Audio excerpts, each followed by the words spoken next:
Hello guys, ito na po. Natapos na rin po itong aming guest room na na-renovate. Okay?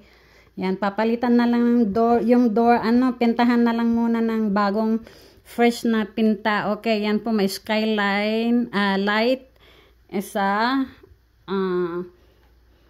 para maliwanag siya. Kaya nilagyan yan. And then, yan ang TV. Okay.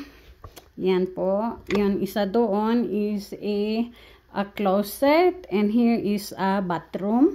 And then yan po ang nakikita nyo pag nandito kayo sa loob ng guest room. Yan. Ito po naman ang porch. Palitan lahat yan. Maganda, diba?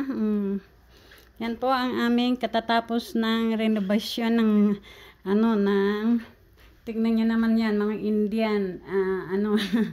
Yan, ang design ng asawa ko, Indian and Mexican. Yan, yung mga yun, nandoon. Mga Mexican things. Yan, oh. Diba? Yan. Pati ang headboard niya yan, oh. May paint pad dyan sa, Ito naman,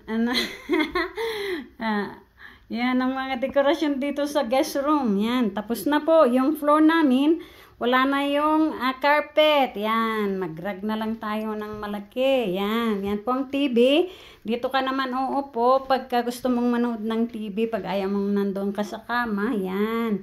O kaya nagko-coffee ka, ito may maliit na Dito mamaya siguro yung refrigerator ilalagay o kaya dito. Okay, bye-bye muna.